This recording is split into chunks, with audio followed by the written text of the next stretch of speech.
Okay, so we on? All right.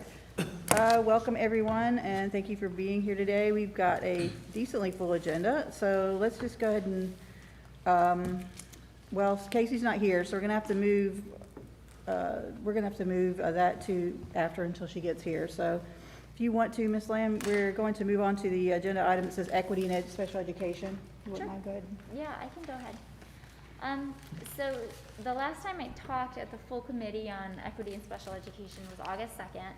And since then, on October 14th, we had our first meeting for the advisory council for special exceptional students, in which we voted on applicants. We welcomed 15 new members, so really good participation.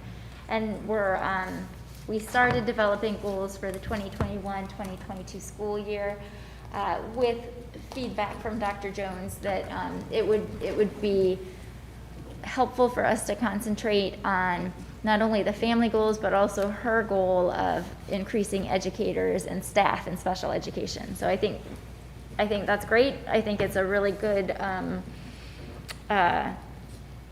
target to concentrate on. So that's what we're looking for. When I spoke in August, I presented data on the least restrictive environment ratio for New Hanover County schools compared to the DPI state target of 65%. So we are below the target by about 10 percentage points. We're at 53% and change. And we had a subcommittee meeting with Dr. Casey Smith, Dr. Jones, Ms. Boer, Ms. Harper, who are both special educators. I believe Ms. Boer is the NHCS coordinator as well. And then Mr. McManus and Ms. Burr. So we had a really, really good representation of internal staff to talk through what some of their observations have been. So from their perspective, and Ms. Burr is a middle school teacher, she talked specifically about co-teaching, which was really exciting to hear about because co-teaching is a framework in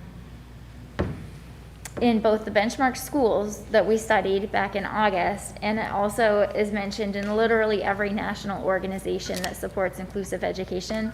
So like when you think of how to increase the percentage of children in gen ed, then the answer has always gone to co-teaching. And what's good about that is it also, by default, addresses the disproportionality problem that there is in special education, where there is an overrepresentation of students of color.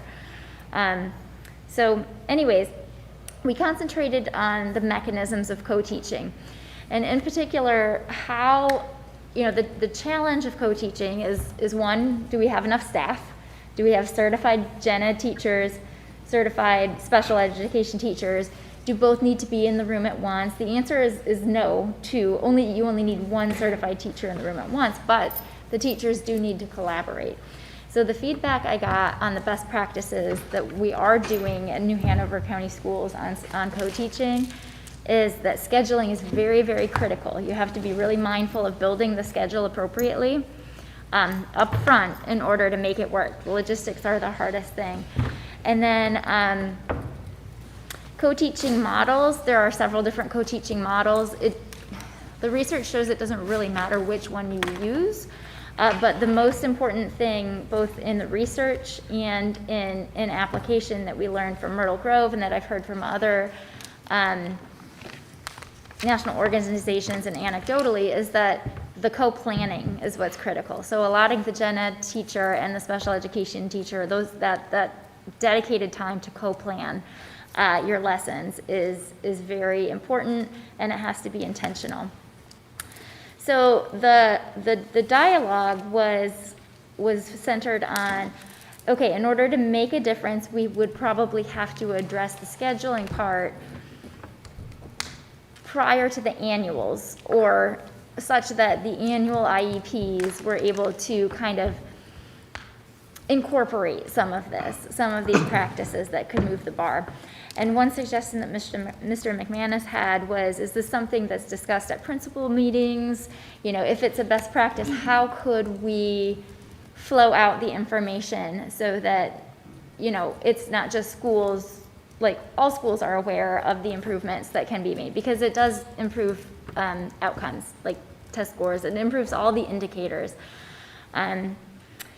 So we talked about the models of co-teaching. We didn't get as far into disproportionality as we wanted, which is why I sent that email as a follow-up today, but we agreed as a team to address that in January. And then one other follow-up was the equity work that has just been done with SOFIC. What do they have about special education? Do they have any insights, feedback that align, don't align with special education? So given that, my suggestions are like how in order to realign the service delivery so that push-in support is increasing, which is what we would need to do to move the bar on those indicators, and solve the statistics. I would suggest that, you know, if we move forward with an Office of Diversity, that could be somebody who owns the process, owns the goal, is accountable ultimately for driving that metric. And the document I circulated back in August with the school administrators has some outlines on how to do the systemic change. There's also many like consultants that would be available for that, or resources that could be available for that, such as the Maryland Coalition for Inclusive Education, the TIES Center, the SWIFT framework. So there's resources out there if we would decide to go forward with this goal. And I would suggest that it's not just a distribution, but it's a best practice sharing, collaboration. Let's meet afterwards in a similar like round table to discuss why it's important and what the data-driven outcomes could be once that happens. And then the third step would be to develop the co-teaching practices if they are not being implemented in a school. And with that, in order to enable the co-teaching success, you'd want to make sure to make the space for co-planning. That could look different in the different schools, depending on the culture, depending on just how, you know, how schools believe the co-teaching model. I think there's a lot of professional discretion there, I'll say. But I think the important thing is the time, at least from what I've heard. And then data collection, which we've been talking about how to build a structure for robust data collection all along. So that would just kind of go in line with that request that's been out there to address a lot of different goals. So that would be my recommendation going forward. And as I said, in January, we have a meeting on disproportionality. And I did share some of that feedback that I had from the Maryland Coalition for Inclusive Education and Reimagining Special Education. And I will say that the most thing that stood out to me about the disproportionality was its link to removals and suspensions. That if you can address disproportionality, you can address removal from an individual's least restrictive environment, and that includes suspensions and removals. And if you address disproportionality, a lot of times it addresses this kind of, anecdotally you hear the wait and fail approach, where like you have a separate system that a child or a student could be shepherded off to. And so the supports aren't given in the system they're currently in because they're assumed to be in the separate system. And then it's just a waiting game until that student enters the other system. And that is one of the key ideas in the 2004 response to intervention. If you've ever heard the response to intervention, is the avoidance of the wait and fail approach. So I think that it was really telling that, like, the disproportionality can also be addressed by trying to move the bar on the LRE metric that we talked about in August. So that's a brief update. I was hoping, with the recommendations, I was hoping to have like maybe some discussion and best practice sharing from actual educators, because I think that could be helpful, and it certainly was helpful in our October meeting, I felt, for the subcommittee, because I learned quite a lot. So does anybody have any thoughts? So I know you referenced Dr. Jones in the information that you've shared. Was she a part of that meeting? Yes, she was. Okay. Yeah, Dr. Jones had a lot of really good questions. She was, she noted the lack of teachers in EC, and so how does that enable or cause roadblocks to the delivery of co-teaching, right? To the successful delivery of co-teaching. And I think that's a really good question. If I can ask a clarifying question, was she kind of making like notation to where the point in time where we are right now? Because this, or just in general over time? Well, I think that she's always expressed that concern that there are open positions in the EC department, but she was referring to this specifically for, like, this could cause a potential challenge to the successful implementation of co-teaching district-wide. I'll just offer this, and guys definitely chime in. I think we're in a very different season than we've ever seen before in public education. And my hope, which I understand hope is not a strategy, is that we're not going to forever remain in this season. That we're going to kind of cycle our way out of it. But I didn't know if her reference was to our current situation or just if she anticipated this being kind of the new normal in terms of us struggling to fill these, even our typical special education positions, much less those that work along with the co-teaching model. Yeah, I don't know. I don't really want to speculate if she thinks this is going to be a permanent problem or not. I think it is. I agree. It's a very interesting season, and like I don't know how much. Like the data I'm referring to where we're low is pre-COVID. So I don't believe that or want to speculate that COVID played into that data. I think it's just a little low right now. And I'm not saying it's the only one in the state that's low or anything like that. But I think there are reasons that are systemic that we could look at that could really move the bar on,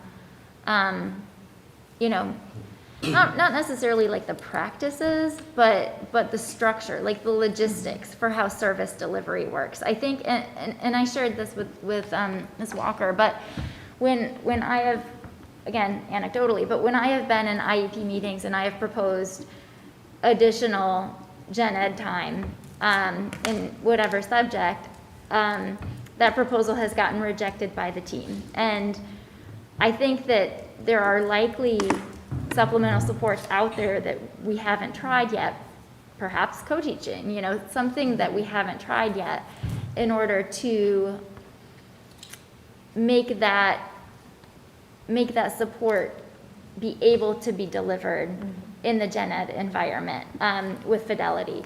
So I think that there are ways, and again, I don't want to get anecdotally, but I know I'm not alone in my experience either, and so I suspect it's something that is more based on the challenges of the system and the delivery, the way it's set up right now. And I acknowledge those are very real challenges, and one of those challenges she mentioned, specifically scheduling. She mentioned the lack of staff, and I think that may be a short-term problem that we could, get a maybe better pipeline for. But then what model do you use? And what model do you use, I don't think matters so much. And I don't think that even the evidence says it has to be 2 certified teachers in the room, but it's the collaboration that's key. And so the best practices are, sufficient planning time. And that's not, I don't think that that's something I would be equipped to understand just because of my role. And so that's something that the educators here can certainly help us with in terms of best practices and best practice sharing. I think that in order for co-teaching to be effective, like you have to get true buy-in. And that was in the email that I sent too, is like you can reorganize your system, but it's the mindset that's successful. And I know every educator is bought into educating everybody, but it's how the system is set up to enable or not enable that's important. Great, I think, wonderful points. And, I really appreciate, you just really doing this work and of course partnering with Dr. Jones, who is excellent. I would be really curious in terms of maybe kind of like our current state, a lot of times we talk about the current state versus the desired state. Mm-hmm. Just really better understanding the current state within that structure. So Sean, I know you've got recommendations on there, and then perhaps, as a, committee board or board committee, you want to bring them out to the board. But I feel like since we were talking about our structure and how maybe integral the work group is, whether or not there would be a way to get some of those recommendations in a form where we can ask the work group to work on something and bring it back out and see if there's any recommendations that they would provide, since a lot of the work is done with the work group. Mm-hmm. So since we were talking about the way our system works, I feel like that might be a good, because I was just saying to Sean, like, as a board, like, we're getting ready to bring something out of committee for a vote. And that's something that the board itself can control. And I think it would be good to have a presentation to the board, but I would like to know if any presentations had maybe something that we as a board can have action on. That's what I look at, because really what we do, most of the stuff we do is, policy related and we can direct things, but like it would be helpful for the work group to get hold of some of it perhaps, and at some point we can bring it back to this committee and decide, where we go forward from there. I've written down all the challenges that you've got on here, and there seem to be challenges all across the board for a lot of the things that we want to work on. I don't know, do any of the teachers, I know Casey, you're part of the subgroup too, or subcommittee group. Any of you guys have any suggestions or recommendations or anything you want to add to what Sean has been presented here today? Yeah, right. I may have forgotten stuff too. So please feel free to those who were able to attend to add if I didn't bring up certain points or. It's super comprehensive. I mean, you're so much like you're such an expert on this based on your lived experience as a parent and because of the time you invest in researching.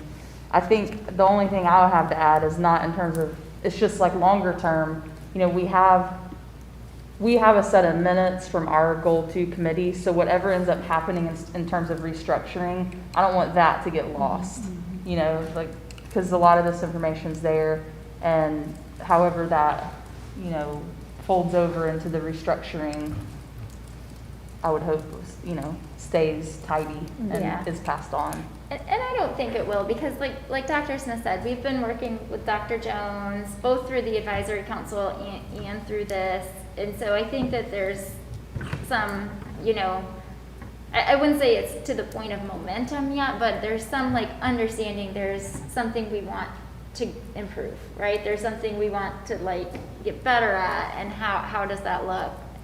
And that's the difficult thing is how does that look? It won't look the same in every school, probably shouldn't look the same in every school, but if co-teaching is the best practice that can fix this and can fix a lot of the disproportionality that shouldn't exist, to be honest, I think it's the target, right? It's the natural target. It's a natural thing to shoot for, at least. I would like to, can you refresh was it Ms. Burr? She talked about the double dipping model. Can you explain a little bit what that looked like in practice? I'll do my best. Okay. Was Ms. Burr a teacher or? Yeah. She's IAS a teacher, right? EC co-chair at our school. Yep. So, let's see, a large majority needing intensive academic supports also experience the co-taught setting. So I'm probably going to do a poor job of explaining this for my colleagues, but basically it's making sure that those students are getting, their minutes, but they're also getting to experience, like if they have intensive academic supports, they're getting that, but they're also getting pushed into the general ed classroom. That was exactly it. Thank you for kind of refreshing my memory, because that was another thing Dr. Jones wanted to make sure was that, like, every child gets their service minutes. So what does that look like when they get their service minutes? It doesn't necessarily look like a kid just in gen ed with no supports.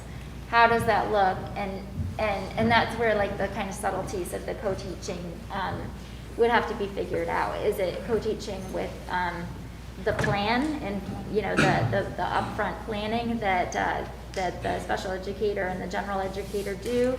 Is it implemented with support of an aide, or is it just modified or accommodated curriculum that comes out of that planning? Because that could be enough for some grade levels. So, and it was interesting. And one thing that one of the attendees, and I don't remember which one it was, but mentioned was that she didn't see a lot of co-teaching, and maybe it was just like not the feeder school, but she didn't see as much co-teaching happening in the elementary school. And to our kind of our goals and our practices earlier, the earlier we can do interventions, the better. And so that's something I think would be a great idea for, like, the long-term goal is to kind of feed into the increasing that as much as possible. And that's going to improve outcomes in middle and high school too. So it was a great conversation, I thought. And not to belabor it too much, but what do you see as the difference between co-teaching and team teaching? I don't know what team teaching is, so somebody, if you can educate me. John, team teaching, like departmentalizing team teaching? Because that's how we refer to it. So no, Departmentalizing. in my mind, what you describe as co-teaching sounds very similar to team teaching, but typically there are two adults in the space. Okay, got it. Okay, so co-teaching, could be team teaching. There are a lot of, and this was another one of Dr. Jones's questions, is what model of co-teaching are you talking about? There's like duet teaching, which sounds like team teaching to me, and that I think it kind of exacerbates the staffing issue. But it's not only duet teaching, it's also one teach, one assist, one teach, one float, parallel teaching, station teaching, and then the prep time is the critical part. In every instance that I've heard of successful co-teaching, the co-planning is always the first thing that they mention in practice. And so, like, making the dedicated space for that would be really critical to its success, I'm imagining. May I ask a question, just procedurally? This is great, Sean. The presentation is great and your effort is great and the background. The documents you circulated in August were great too. And so I'm hoping that lots of people are getting to see those documents. I don't know who Dr. Jones is. Does she have decision-making authority? Oh yeah, she's the director of special education. And so as the director of special education, could she say, it's a district priority for us to examine our least restrictive environment practices and our inclusive practices? Does she have the power to say that? She can say it. Yes, that's right. Although who Does has she the have power power? of speech? That's a good question for Al. And I think just logistically thinking about it, and I'm going to plead ignorance here. I know very little about co-teaching. I've just with 10 years in classroom, I've never done co-teaching. Is the idea that there would be like an EC teacher or teacher assistant in the room teaching with you Yeah, essentially, that's the idea. And that EC teacher or assistant would be equipped with like the modified curriculum or, you know, the redirection if it's required. And that looks a lot different for middle school than for elementary school, for sure. And that may be why middle school has had some success, because children are just more mature by the time you get to, some children are more mature by the time you get to middle school. But right, how could that look? And I know it's been effectively done across the country, and we reviewed some of the benchmarked results back in August. So like it can be done. We just would have to figure out how it would look. And I do think that there's probably a lot of room for some professional discretion, because different schools have different needs. So. But I think all of that comes down to budget issues, because for that, we cannot, we usually, when we have, let's say, an elementary setting, we have max of 2 EC teachers per school if we are lucky to have Yep. 2. We cannot implement a co-teaching system with 2 teachers having to meet with teachers by grade level, trying to give the minutes to the students in different settings. If we end up having all the EC students in only one group, then we are kind of clustering them in that scenario. Right. So it's so many things. We have to have like a K-2 combo, like a team working with those teachers, and that will give us at least 3 or 4 EC teachers plus a couple of assistants for the pull-out, because necessarily some of them are gonna need more specialized attention to cover their minutes. Is a logistical nightmare. It's very nice to think about it. To do it right it involves a lot of planning and a lot of budget to assign and to be ready to really give what they need. Because if we're just gonna say a name, we're gonna do it. But when we put a teacher to try to go through all the hoops and the struggles and not making it successfully, then we are not doing what we say we want to do. So Because who has the what power? ended up happening, I'm gonna wrap up my idea here. What ended up happening is, because I have lived through that, the EC teacher goes into the classroom and immediately assumes the role of an assistant. And doesn't co-teach, because they don't have time to really efficiently plan with the teacher outside of the school setting. They just go there, stay with the teacher, and then when it's time, they do a pull-out in the classroom and they give them the minutes, and that's it. That's not the model at all. Right. So- Right. That's the classic model of inclusion time. Exactly. Yeah, I completely agree. I couldn't agree more. But yeah, that was Dr. Jones's first question, is like how the mechanism for how scheduling works.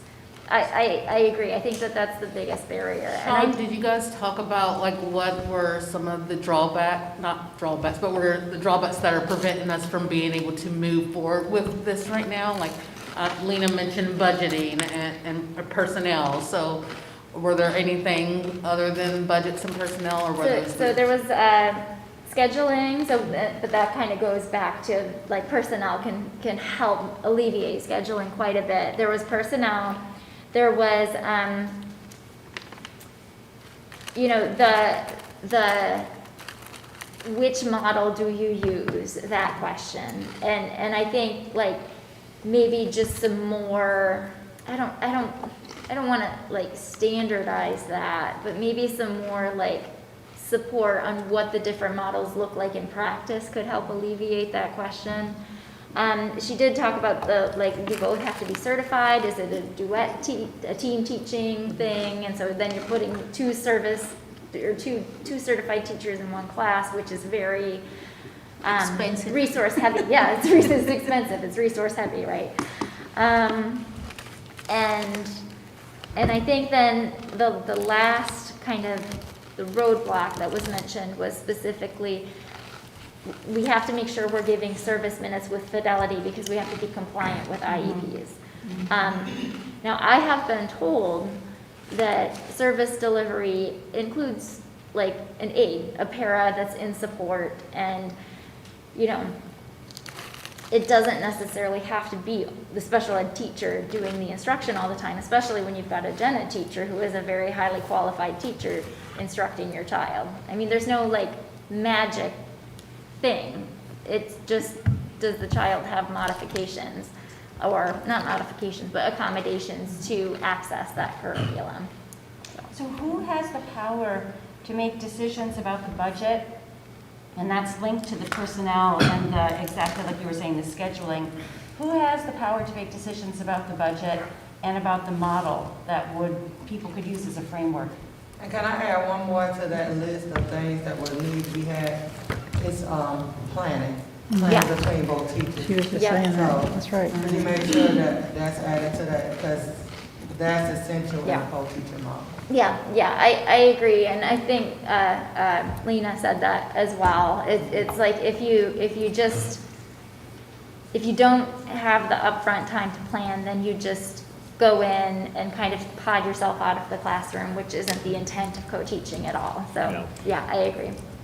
So I would say, Sean, if, I mean, you've done a lot of great work, you can get a list of those potential challenges, and Yeah. maybe we can start with a model of attending to the work group to find out information that you would need, or what the solutions will be. Yeah. And then we can talk about it again, and we can eventually bring out recommendations, or, work group can tell us where the best place is to build on it. I mean, to me, the challenge is obviously staffing and budget and planning, and there's so many things. But I find that if I could see where the solutions are, maybe we can work towards, I addressing think them. to start with the right mindset, we need to, or whoever needs to make decisions on this, we need to start with the vision of the program, what we want the program to be like. And based on that, we choose a model that will fit most of the school setting. And based on that, then we come to the breakdown to personnel, and then we think on a budget. So that's the, starting from the macro picture and then going down until we get to, and see how doable that could be, to structure a good plan. And that have to include things like, if we need to allow teachers, let's say, at least 2 uninterrupted hours or planning per week, plus the regular 45-minute period, how those 2 hours be like in every grade level, covered by specialists or covered by, I don't know, something that give them the uninterrupted time. Because 45 minutes a day is just for the little bits of the day, but the good planning needs to be consolidated in an interrupted block of time. Yeah, focus. To get all these ideas, and then the teachers can work on their own, and then the 45 minutes to check in and touch on the little things for the day. So ideally, that would be like the dream for a teacher on a weekly schedule. Yeah, So- see, if that was the model, I'd be so on board, but you and I both know. Yeah, I know, that's the never idea, works that's that why way. I'm thinking. Which I We hate. need to have a clear vision, and then the model we wanna follow. If we come to the teacher with a presentation like that, under this model, this is what we need, and this is what we're gonna provide for you. I mean, everybody's gonna be on board. Other than Myrtle Grove, are we aware of any other schools who are I having? believe Coddington does. Coddington? So, to your point about the work group, Ms. Greer could maybe be able to be helpful in some of her best practices, as she's been implementing that. And I will say that she implements it with an SDA program. So she implements it because she wishes to get every child in their LRE, even with very restrictive programs. So I think that that's really great. Well, do you feel like you need any more suggestions for maybe the next time when we meet? I think the only other question I have is, Dr. Smith, to your feedback on current state, would it be worthwhile for, maybe when we talk disproportionality in January, what kind of data do you think could be helpful in helping understand and define the current state so we know what we want the target to look like? So I think it might be helpful to understand what the trend has been around disproportionality. Okay. Definitely not an expert here, but I do remember there was a time at which there were some additional sanctions, expectations placed upon the district by the state because of the level of disproportionality, and that has improved. I think it would be important to really understand that and what the trend has been over time, so that we can see whether we're, getting better, whether we're declining, and then we could surely set some targets from there. Right. Can I make a recommendation as well? I think a good piece of data would be what's the average caseload for an EC teacher? Oh, that's a great idea. I didn't even Because think I know about that. ours, like, you know, for example, we had 2 EC teachers at the beginning of the year, but now we have 1. So therefore, her caseload is more than doubled. Yeah, And they're not replacing that position. Well, actually, I apologize, they did replace it, but it's someone new that's coming in, so he can't take on the full caseload right. until he's well equipped, because he's from out of state. So until he's well equipped with how our ECATs and everything else works, he can't take over, Got it. you know, The full logistics, caseload. yeah. Like, so I think just figuring out that. Al, Sir, how many exceptional teachers vacancies do we have right now? how many, I'm sorry? How many exceptional teachers, how many vacancies do we have right now?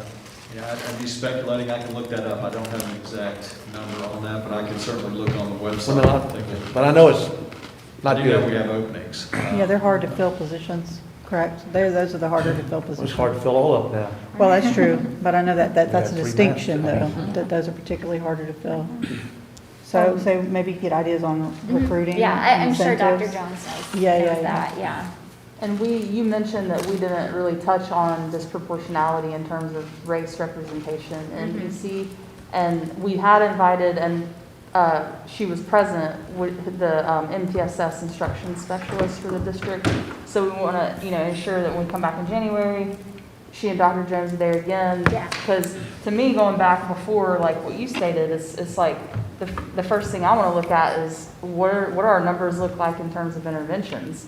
Because if I have disproportionality in my interventions at tier 2 and tier 3, then I have to ask the question, what am I missing at core 1? Right. Like, we're problem solving core 1 instruction, but we're not, I don't know how strongly we're problem solving it from like the culturally responsive Yeah. way. And this goes into all the things we've been working on, in terms of bias and all of that. But like, that's a big, mindset piece. Yeah, I agree, and I think, I think we're just dipping our toes into that, but it goes back to, I think, an email I sent in June or July, is we so quickly, in terms of disability and just behavior of children with all abilities, we so quickly sometimes jump to like a deficit-based model or a medical model, and a lot of those models have biases built in, unfortunately.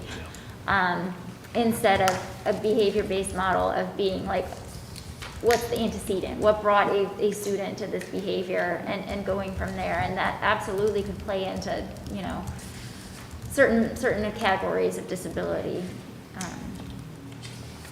So yeah, I think that could be definitely of value. So we'll put you on the agenda to talk about it again, because I think there's a lot of good ideas that just came out, a lot of avenues to go down, a lot of ways we can look at it and maybe tackle the problem, or, the issue that you have. And I would say too, because we've had this discussion as parents, think about it from your perspective as a parent. And because if we, eventually we want to add a parent group to the EDI, kind of realm here. And I feel like that's an important point of view as well. Like, what would it look like for your child, like ideally in the classroom setting? So it's important from that perspective too. Because I've been on the other side of the table as well. It's like you say, you advocate for your kid, but what about the folks that can't do that, that don't know what to ask? Right, that don't know what to ask. I mean, it's a very specific process, and when it's, 14 people who do it every day and one person who does it once a year, Yeah. And you do need that parent voice, because, even coming from someone that's at countless IEP meetings, ultimately the school's going to have to push for what's going to work for the school. Right. Which is one perspective, but you ultimately got to have a parent that's looking out for the child too, that knows the child's best interest. And even at the school, we have to fit everything in the box, right? So we're going to do everything we can, but sometimes it does take that other perspective or that other parent that's saying, well, what about this or what about that? Yep. To cause us to also think, okay, well, what more can we do to make this better? That's a good point. Thank you, Sean. Very good thank you. presentation, and I'm looking forward to Great the job. conversation and how we can get it through our system and bring some really good recommendations out, Yeah. especially as we're coming into budget year and things like that. Yeah, no, thank you for the opportunity. Absolutely. I have always appreciated this group. Oh, yeah, got lots of good help here. So we did skip over agenda item number 3, which is student voice update. Dr. Smith, Dr. Smith, If you know, if you have one, if you don't, that's okay. I like to keep it on just so we don't lose that, because I want to keep pursuing that. Yeah. Do you have an update, or? Yeah, I mean, I think we're at a good place with it. Just from the last time we met, you know, Dr. Smith and Ms. Smith are working with the representatives from Student Voice in terms of the proposal they offered. Our students have continued to meet and have just been really working on what's it going to look like to recruit. How are we going to be strategic about getting this information out, you know, across the board to all, especially high schools? And, you know, who do we, I mean, they've just been very intentional about what that will look like. So November 14th, they're meeting again. I asked Ms. Clegg if she could join at that time, just from the standpoint of like that level of communication. And what they want to be able to do is start their strategic communication that week, with the goal of December 3rd being the date by which students who are interested complete this like pretty minimal application, which is coming on a Google form, that offers a lot of space for students to be creative and how they kind of express their interests and their reason for wanting to be able to participate in the core group from January to potentially June, with a long-term goal in the proposal of board policy or board procedure for youth engagement in the district. Or to see what that looks like. I don't know, did you, anything else you want to add to that, you? I mean, I know you've been involved pretty closely. Quicker we get them in there, the quicker they'll get on board.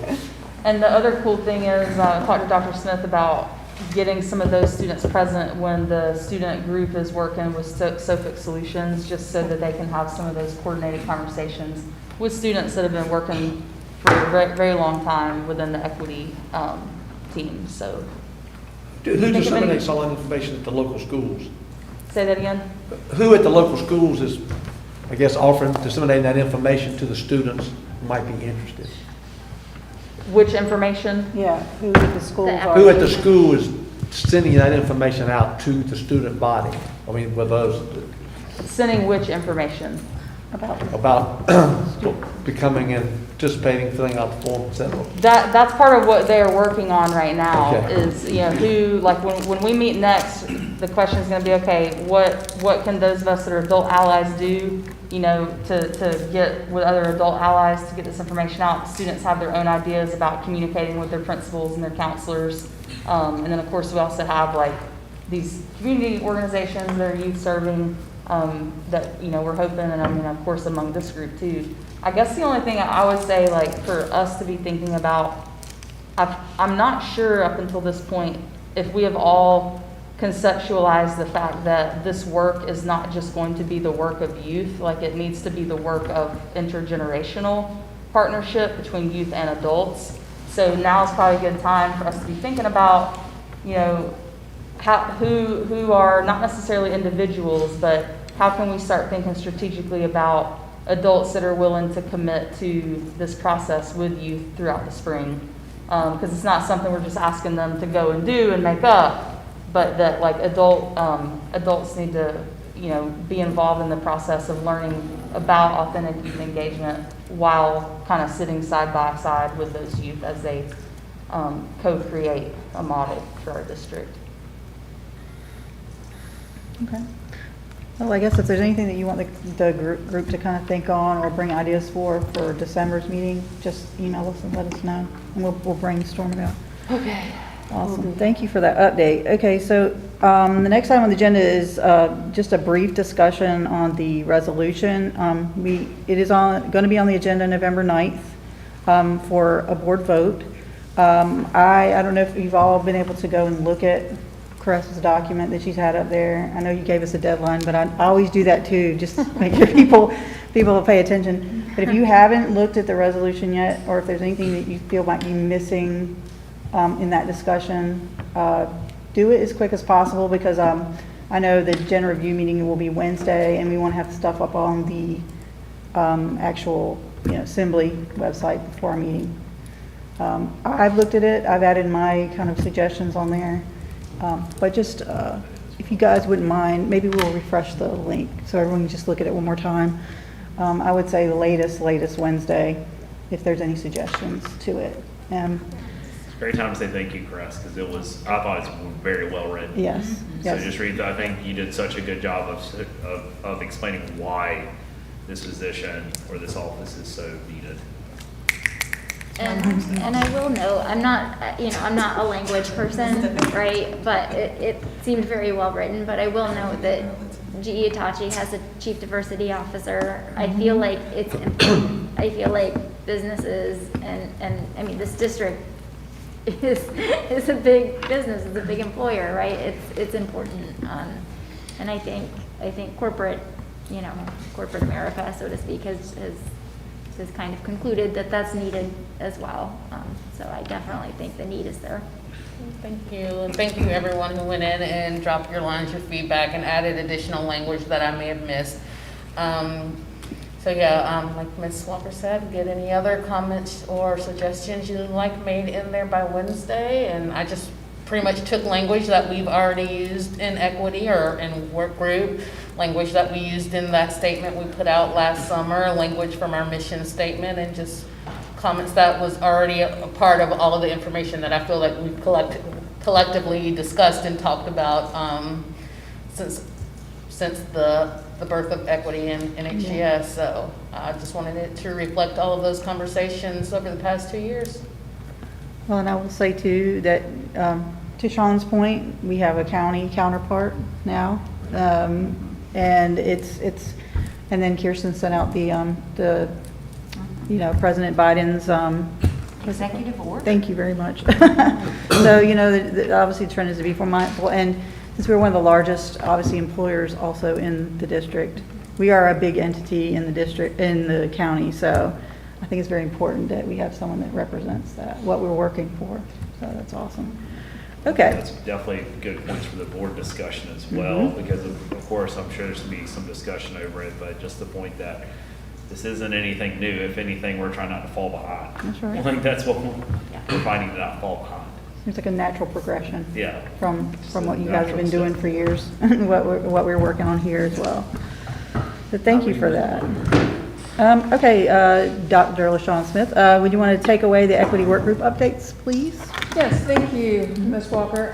So the first thing that I wanted to share is just an update in regards to the on-site visit with Sophic Solutions scheduled for November the 18th and November the 19th. The first thing that we have on their agenda is a meeting with the superintendent, and I think we've talked about that, the importance of that in this meeting. We surely do not want to get out in front of our superintendent. We want to make sure that there is alignment with his vision for equity within the district, and that we are supporting that vision and that work. And we also want to make sure that the superintendent is updated on our work and our actions. And this will be one of the first times that our partner Sophic Solutions will have the opportunity to unpack some of the equity audit directly with the superintendent as well. So he has seen that, but this will provide that face-to-face opportunity. The next meeting that we've got scheduled is a working lunch and practical roundtable with our equity team advisors. As you know, we have equity teams at all of our secondary schools. So we've got 16 schools within our district that have active equity teams.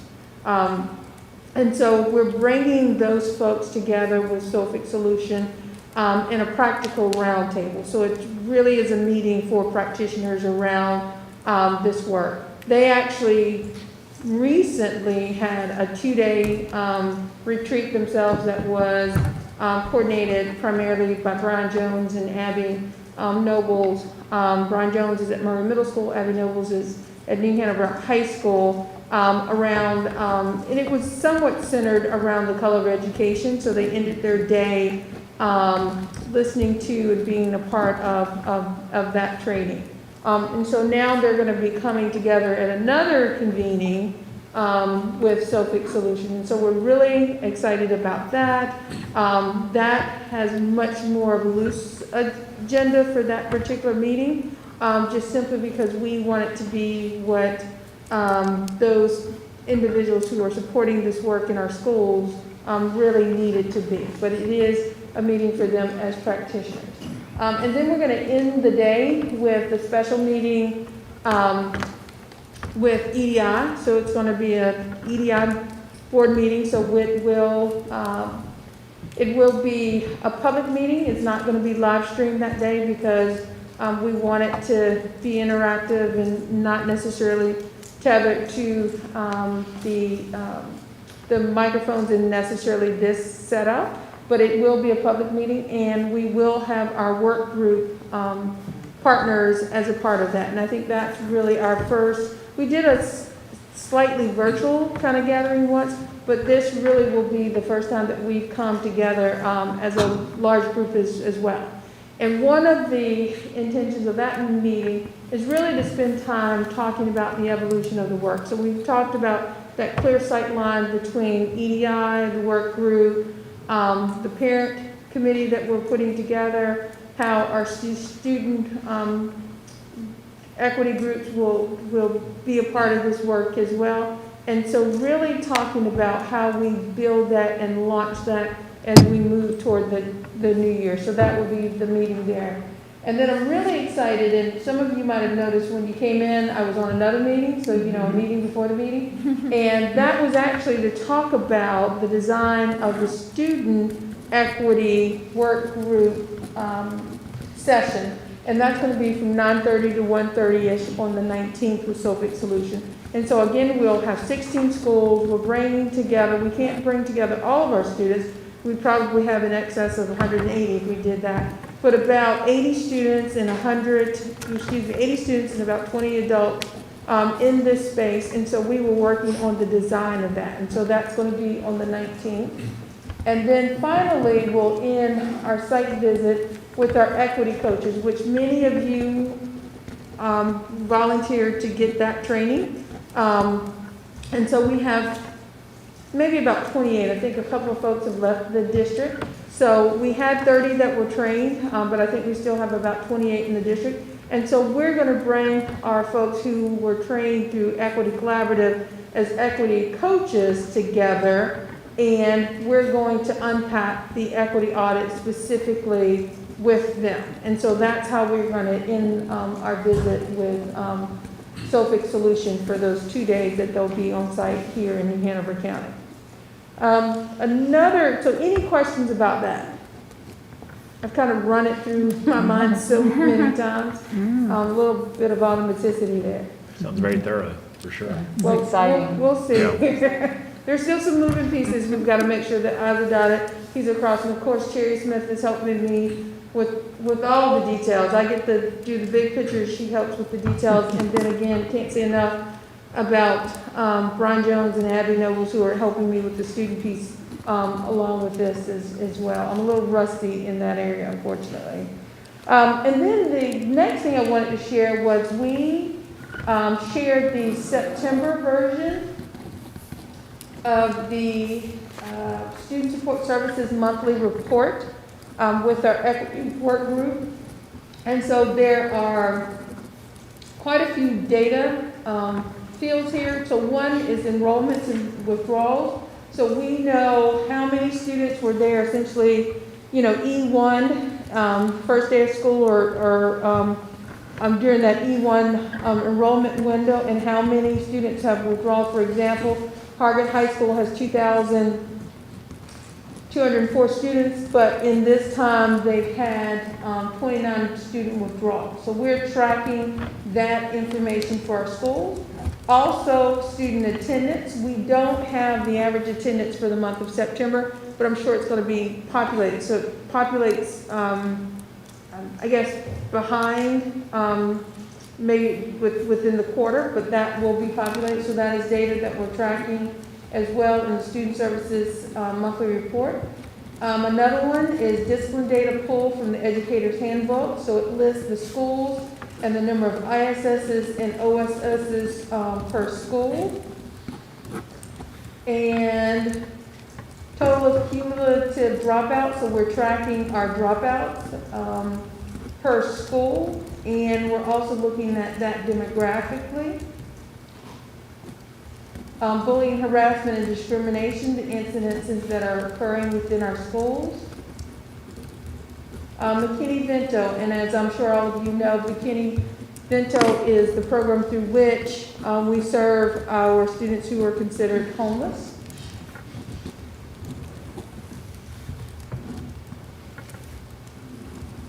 We're tracking the number of our Say Something reports that we receive. So essentially that is an anonymous reporting system that folks have access to that's connected, my understanding, directly to law enforcement, and then they refer to us if there's something that, we have folks that are monitoring it or receive that information as well. So that is our Say Something system. So we are monitoring that. That is different than our Ethics 360.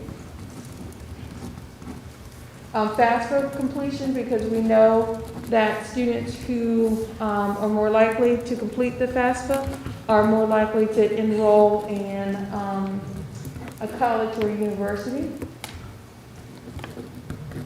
Special education IEP services, so we know the ADM at each school, the number of IEPs, and the percent of IEPs at each school. So we're tracking that data to see if there are changes there.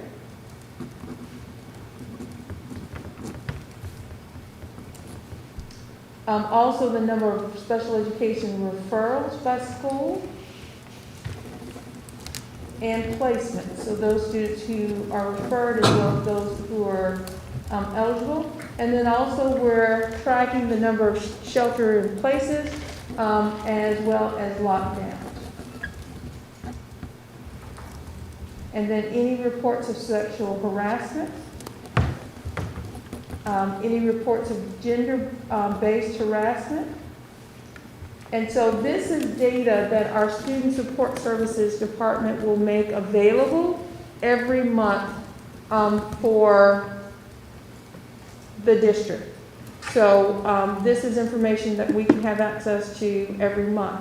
Also along the side that we are moving forward with our implementation of our data dashboard, Who Knew It, which is a product that is coming essentially from the same vendor that is doing our student information system. So really they operate in a seamless manner. So we're really excited about that. We had our initial implementation meeting in regards to that. And then there's a secondary one plan with an implementation timeline that will come out of that secondary meeting. And so once we have that, then we know when we can start providing principals and others with access to these data dashboards. And what it will do, in essence, we can capture students within specific groups, looking at specific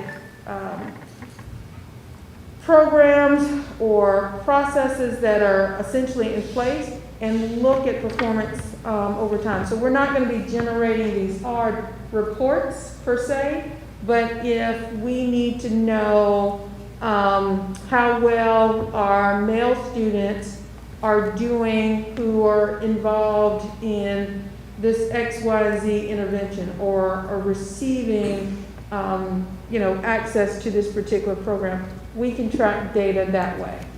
So we've never had the ability to look as closely to as many and intertwined data sets in this way.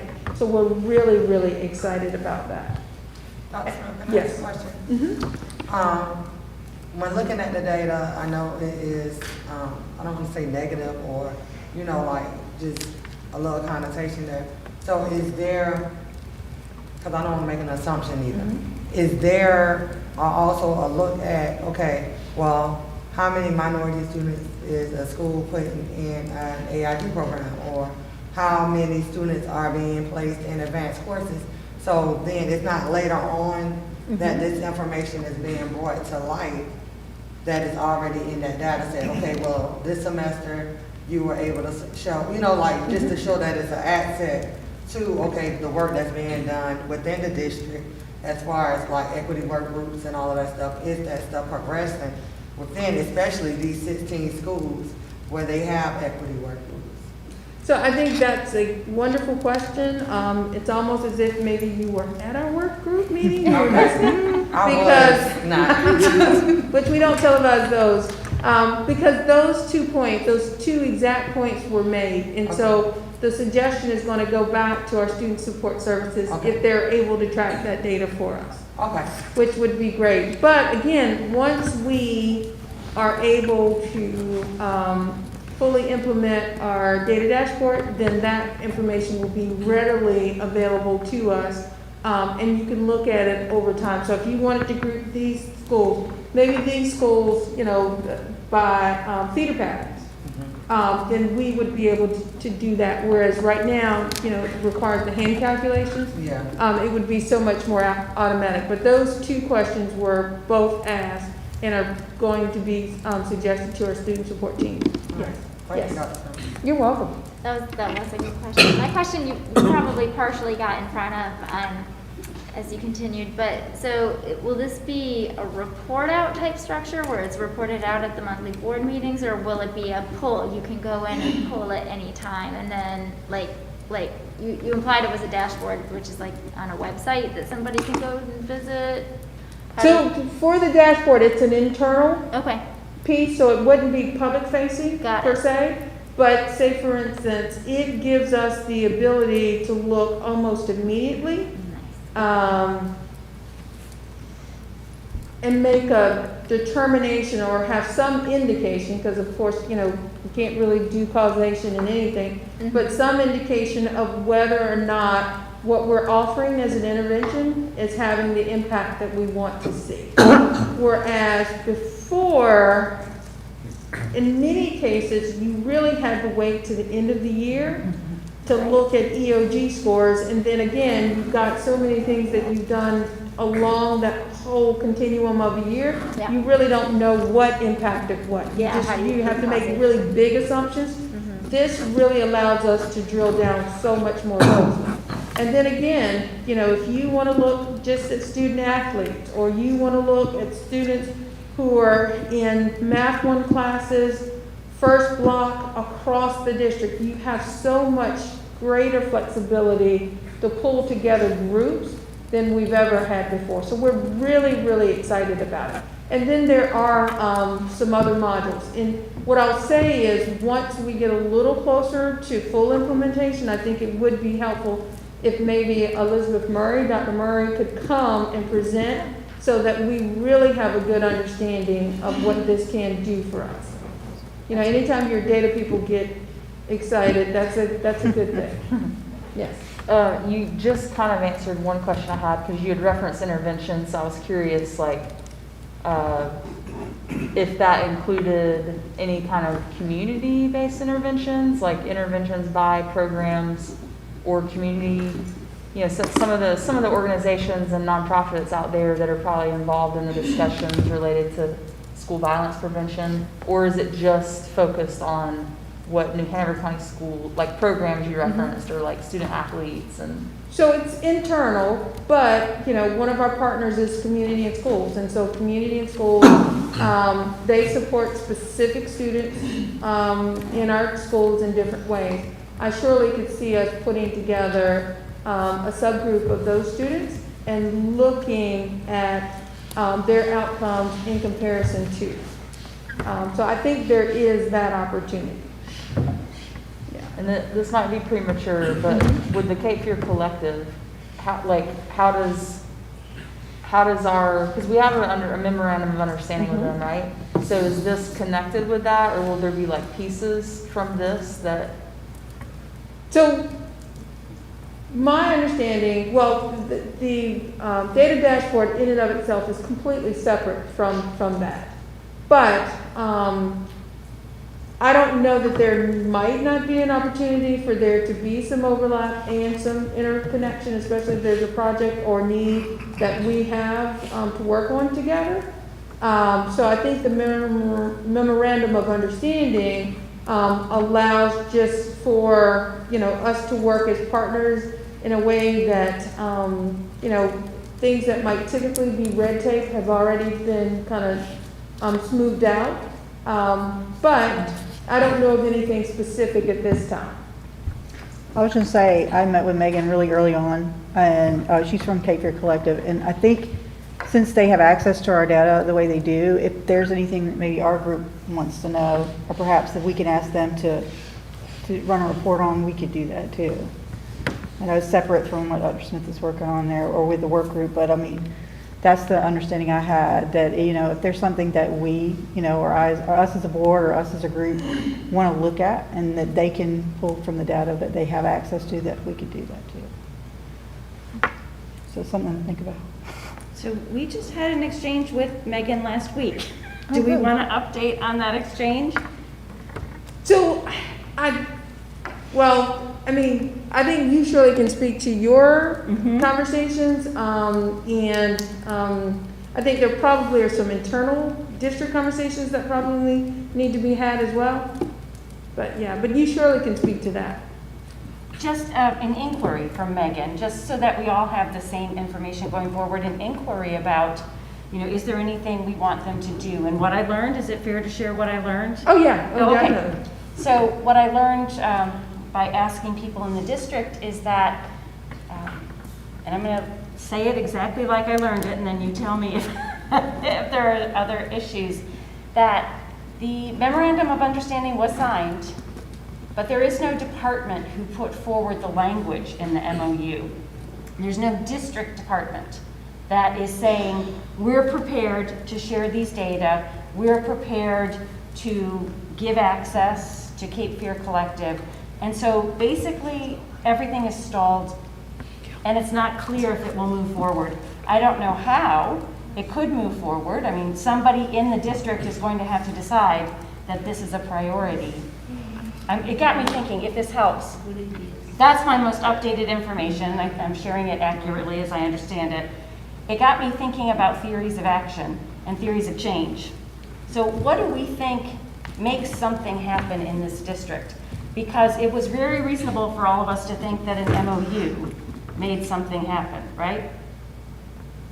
But I think we learned that that's not sufficient. It might be necessary, but not sufficient to get this data exchange going. And so I'm not exactly sure. What I recommended in an email to Megan is, I gave her this information and then recommended that she or Patrick O'Brien reach out to Ms. Adams or Dr. Faust and try and get a deeper sense of what it is they were trying to accomplish through the MOU, and see if there's a way then to ignite a department and prepare it for that data sharing.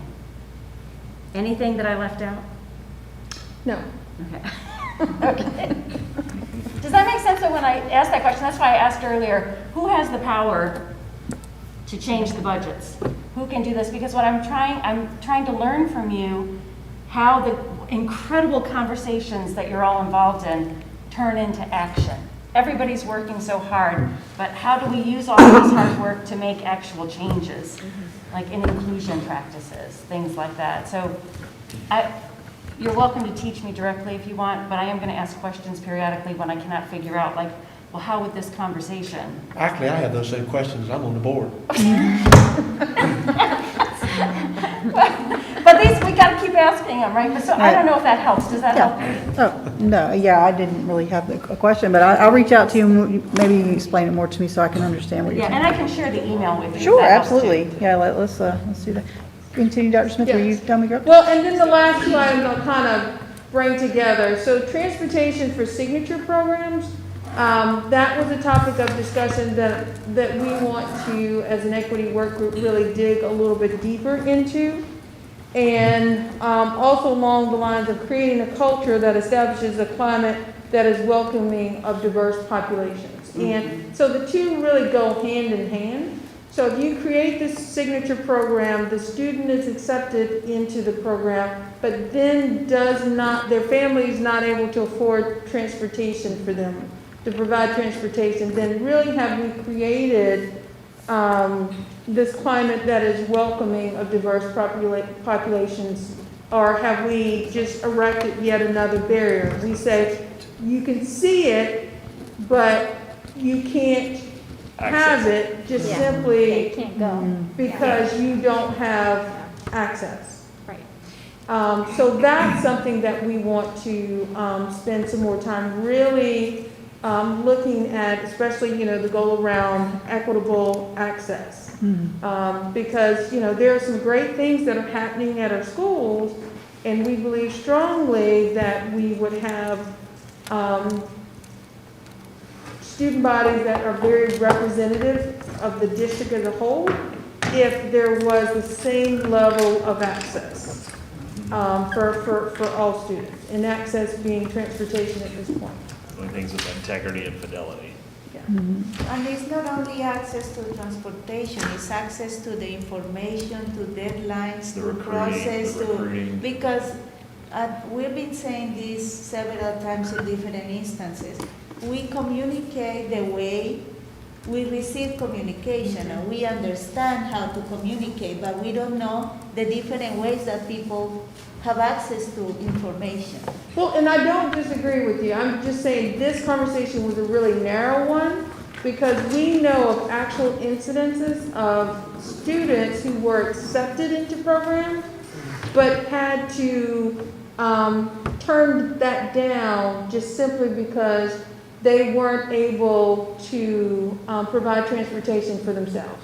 And it's this vicious cycle, and I definitely see where what you said is connected. So because we're not able to create a more representative population, more representative student body or student group, then when students see this, then they don't see a place for them, then they're less likely to apply, they're less likely to pay attention, they're less likely to be inclined.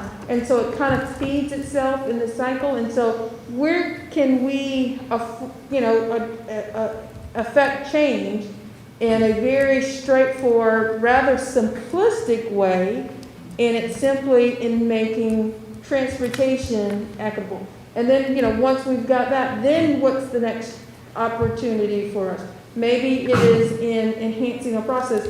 Because the other thing is, if children apply, so we figure out the communication piece and children apply, if we can't get them there, then, it works against itself. So again, our conversation was just, we know that there are several rungs on the ladder, but if there's one rung that we can climb, fairly quickly, very simplistically, maybe that becomes it, and it's just the access specifically through transportation. I love the way you describe that, because it reminded me, it's like, even if we work expertly, we're never going to get equity.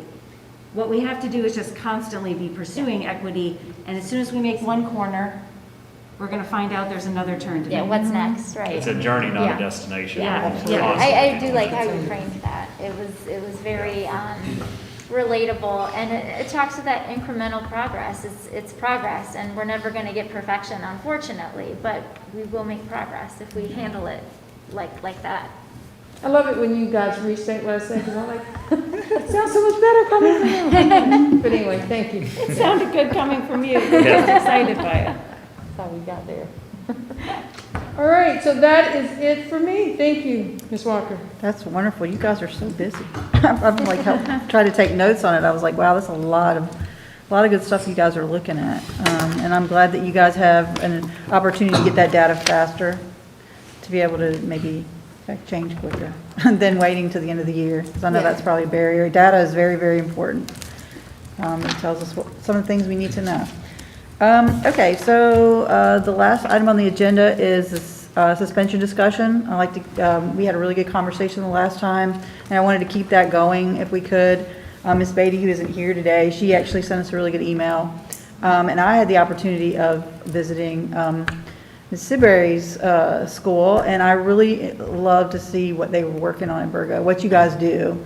Because I don't know, I feel like we've got our program out there where the leadership behavioral program that we've got going with Ms. Farnham, and we're talking about suspensions, and Ms. Beatty talked about restorative rooms and restorative justice and stuff like that. And when it comes to getting children in that mode to learn. And y'all's room has this big thing up on on this whiteboard that talks about where learning takes place. And that really spoke to me too, because if you're not in the state of mind to learn, you know, it's going to be hard. And so I talked to one of my dear friends that I went to high school with, the principal there, and I noticed that it really does start at the top, where the principal has to have the buy-in for it. And I was just very impressed with it. I took some pictures, and you know, I enjoyed the restorative room.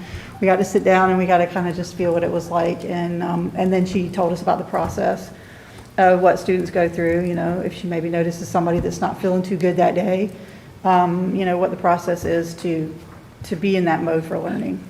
So I don't know, Mr. McManus, do you want to talk? Well, it's actually it was time before last we talked about it. At one point, we were all seriously discussing whether or not we were going to support, and I was one who did want to support the 4, 5, 6, 7 policy, not to support it and to drop the suspensions. But then after we discussed it, and I appreciate the input, particularly over there for Clara, but agreed there's no plan. Now I hear that she's doing some things at Virgo that. Well, not me myself. I'm gonna be honest, and so let me go back a little bit. Because I know that there's a lot of people and there's a lot of teachers that are like, no, so what do we, you know. I was looking at people like they were crazy when they first started talking to me about restorative practices. However, this is our 4th year. We've been using restorative practice, so this is not a turnaround that's a quick fix. This is all time, and this is not to say that students are not necessarily suspended, but it's a last resort. Restorative practices are not about how to change student behavior, it's how to change adult behavior. And so it is about adults doing things that are different in order for students to have the opportunity to stay in classes so that it's not so behaviorist when we are in the classroom with our students. And so it's not a perfect kumbaya moment, so, but it is something that makes you think differently as an adult. Because at the end of the day, students are going to be students, and we are going to have some of those high flyers that some of these things may not work on, so you may have to go back to, okay, and make sure you have your point sheet. So, but it is that tool that does work. And I think my daughter actually presented, and she's over there, but she actually presented, she's going to 8th grade, well, she'll be in 9th grade next year. And so this is the thing, just to have those conversations and for children to actually talk about behavior in a different way. We do SEL meetings every day. Like that is something, we do a school-wide meeting every Friday. So this is something that's actually embedded and scheduled in our school. And so, no, it's not easy in the beginning. And you don't, but once I feel, and even as an adult who was reluctant, like as a process, and the students, they make it happen because they want to do it. So the question is, we have another camp that's adamant about doing away with it. We are looking at the positivity from the Student Support Services report, and that be maintained as we go into the year. I guess the question is, can the staff, what are we doing with the students? What is the plan? Because it goes back to her question, who makes it happen? Well, the principal makes it happen in lack of any specific coming from the top, whoever that or she is. But you asked a good question, and I've asked, and I've had teachers say things to me, you know, well, what's the plan? So you tell me. I mean, it's the people who have to deal with it that are the ones I want to hear. I mean, I know what we think is best, but you're the ones that have the vested interest. You have to be able to. Is everybody going to be like you? No, but this is the thing. It's kids that sometimes they do need, I mean, at the end of the day, this is the phrase that we're trying to use this year, all hands on deck. It has to be accountability on every part. That is the parent, the community who wants this, the teachers, and the principal. Nobody necessarily wants a child out of their classroom. However, if that child is, it has to be to where the parent, the teacher, the community people, the individuals who are fighting for all of these things to come together to come up with the best solution for that child to be able to stay in that classroom. And so that's the only thing I'm saying. Before you know, sometimes you can't just automatically send them home, but what is the pathway to get there? Restorative practices and having those things do work for majority of the students, but sometimes it is not. So you have to be able to have a flexible plan. When they asked, they said for the most severe behavior, if a child is a constant disruption for that classroom and causing other students not to learn, that is a policy, correct? In New Hanover County Schools, a habitual, what is it called? Habitual disorderly conduct, is that still a policy or was that? So all of our discipline policies have been revised. Okay, so that one has been revised. Do you know which one I'm talking about? I do. It's So one that essentially, it used to be that if you had a student who was repeatedly suspended, you know, almost regardless of the reason, then you could long-term that student just simply because of their continuous disruptive behavior to the learning environment. So all of those policies have been revised. So when we look at that policy, I didn't mean long-term suspension, but it was the just cause. Like what kind of things were put in place for this child before that suspension occurred. And that's just, I'm looking at 4, 5, and 7-year-olds. So understanding that, okay, we've tried restorative practices. We tried, you know, and then that is put in that policy, then I think that is something that teachers could work with. But then that's the case for suspension, like if we put these things in place, or outside resources, you know, or what kind of things can be placed in there. When you have your elementary principal meetings, is this something that y'all discuss? Is it a topic of discussion, of focus on this? We have a K-8 school, so we don't have elementary principal meetings. And I'm not a principal yet. Well, principal I just talk. do a lot of stuff. Okay. I have a question. So I had a meeting last week with a woman who it talked about collaborative, and she talked about collaborative and proactive services, you know, as a function of eliminating detention, suspension, and exclusion and restraint. And I mean, it was very interesting, and it was very focused on adult behavior change instead of the child behavior change.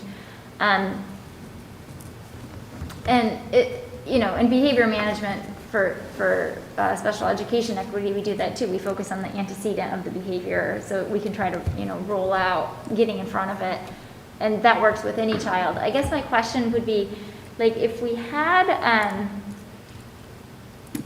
like these expectations that you follow these things before a child is removed from the classroom, does that go back to what I mentioned earlier today, where it's the kind of the wait to fail approach, and there's like, it's like there could be just the potential to, okay, well, maybe I have some more documentation before they go into a different system. But as long as you have that system, I feel like the risk is there. Now, in your practice, does it work that way, or is it you don't even get that far?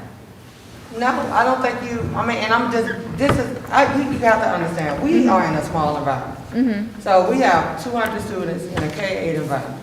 And so we have high flyers. I'm not going to sit here. However, it is an understanding of, we have a community school. And so our environment is kind of different than what you would necessarily find in a larger school. And so I can't say what will make that would work, but I can. I feel that even at Williston, when we went through the transformative, the process, transformative, systematic, it was a behavioral model. It was kind of like this, where students got to be a part of creating goals and creating classroom behaviors, but it just didn't go as far as some of the things that we're doing on a daily basis where we talk about SEL. it's not a one-size approach.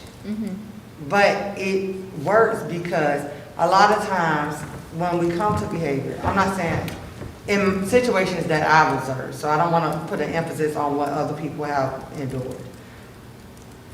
It sometimes is the reaction of the adult that causes it to necessary. So if we're working out on ourselves, I'm not saying all the time, but there are instances where even on my own, I'm gonna put myself in this. In my situation, I could have handled it a lot different.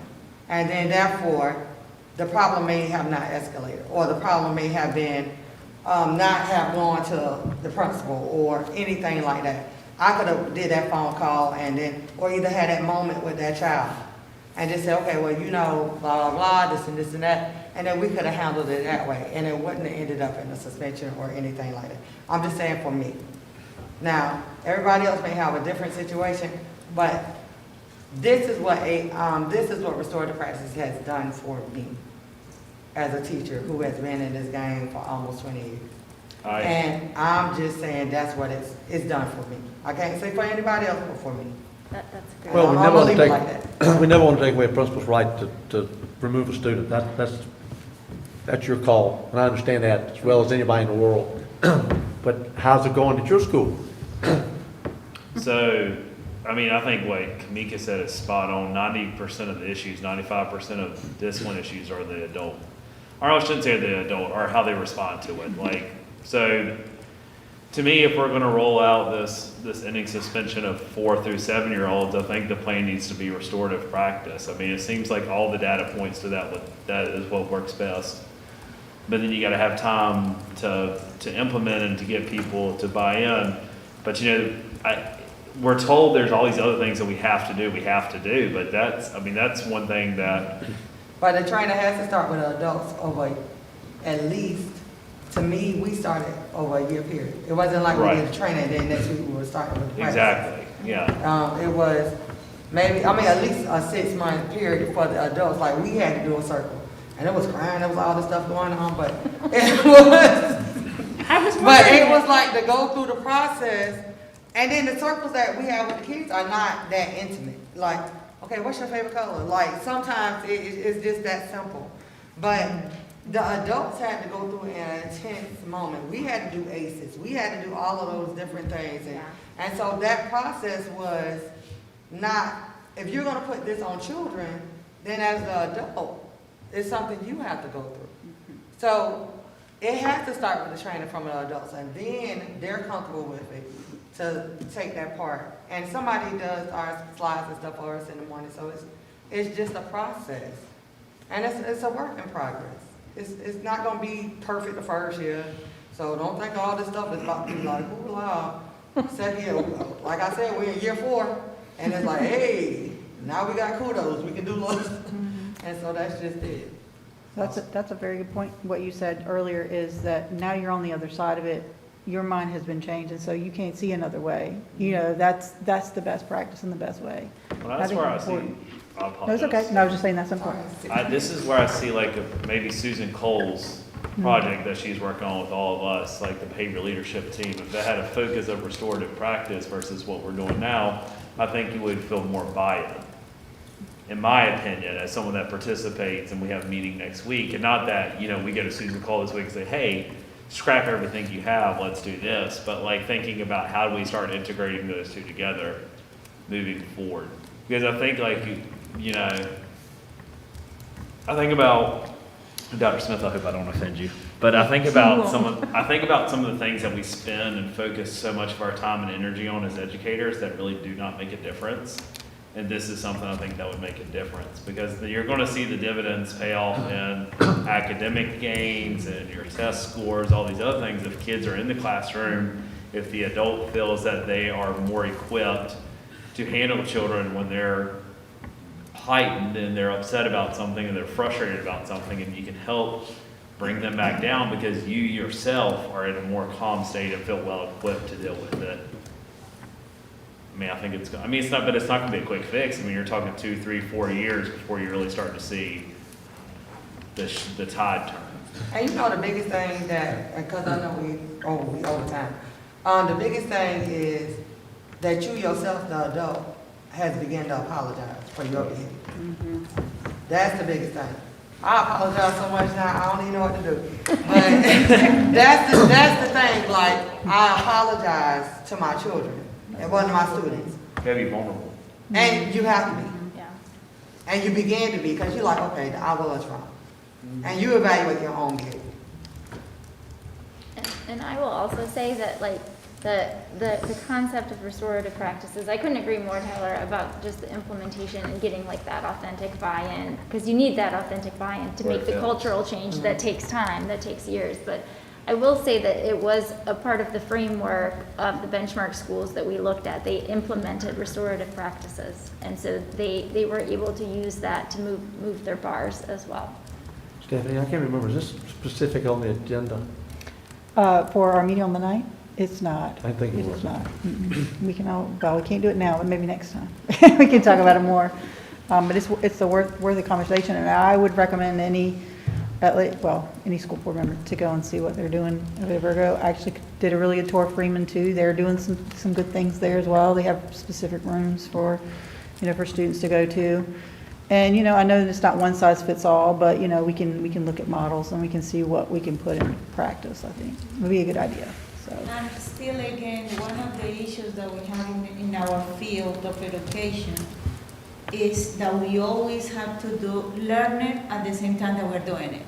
It's so frustrating that not to have the time to really digest and observe and be kind of taking the time to process before we implement it. So And it never works. exactly. So we always running and trying to catch up. We are playing catch up all the time. We're doing this behavior thing, trying to build our metrics, and then we have to use it, and then we're missing gaps, and then we have all these things that we don't know how to handle.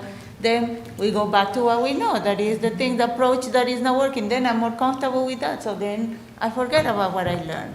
So if we are going to mix or enrich our behavior process right now with this school, with the restorative practice, this will be the ideal time to start the teachers as observers and then trying to collect data on their own practice before they actually get to implementation of some sort. If we can do it that way, we can get into a more, I don't need to do it right now with my students. Can I just observe what I'm doing? And let's take note on these behaviors or these things, these reactions to these situations. What else can I do different? And then play the scenarios around and how will you respond to these? Because that's the only way you learn. You cannot gonna learn sitting 8 hours to listen people and then go do it. It doesn't work like that. Know about like maybe the 23-24 school year, starting to even look at what does it mean to end suspension? Because like it's like Lena said, we're always told do this, do this, do this, do this, and it never works. It just doesn't, because you never have time to actually sit down and work with it and to think about it and think about what am I doing that I, the adult, need to do differently. So general consensus, don't touch it right now. Well, come up with a plan. I think having the plan, that will be very hopeful for a lot of people. We want to finish this because we know it's not best practice, but we can't just get rid of it automatically and trying to impose something else without having the reflection and the due process to get something better. So this is our plan for 3 years, this, and this. Then people are gonna love that we are being thoughtful and that we really want something to stay long enough to make an impact, a positive impact. Because right now, for teachers, what they are waiting is, let's wait for people to forget about this and let's move to the next thing.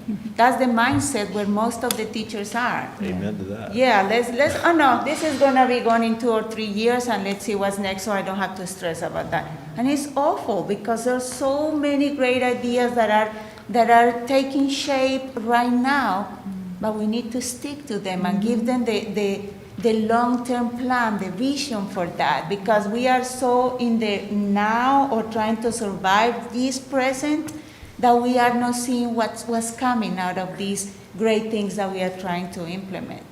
We You've got a witness over here that's been through the beginning stages, and they're in the 4th year, and she says it's not easy, but it can be done, so that's kind of that's a hopeful kind of model. And whoever is talking about this needs to have that clarity on the vision to long term. It's not this, let's be done with this meeting right now and let's finish quickly because what's Yeah. next? No. We are doing this because this is the part of the big picture, and then next we're gonna do this, and then in the end, the adults are gonna learn this, and we're gonna change our practice like this, because this is gonna impact our behavior and it's gonna reduce our suspension rate because we're gonna keep our students engaged in the classroom. So it's so beautiful when I see it like that, but we need to share that vision and be coming and tell everybody all the time when we're talking about that. It's not about this piece. This piece is part of a bigger master plan. So I guess to wrap this up, and we will put this on the agenda again, because every time when we have this discussion, it's helpful. So we'll continue this conversation and, email each other if we have ideas, and we'll talk about it again. I know we've kind of gone over a little bit of time, but it's okay. We started a little bit late, so it's good. So Dr. Smith, is there anything else? I think our agenda is done. That is it. So I guess we can wrap it up. Is there anything you want to say? Yeah, I brought a whole lot of trick-or-treat chocolate candy that you need to take home with you. Oh, appreciate These that. glow when you turn the light off. Thanks, everyone. Thank you very much. See, and I think we're at a good time too, because Sissy is getting brand new, she's getting 5 people with her, for SEL.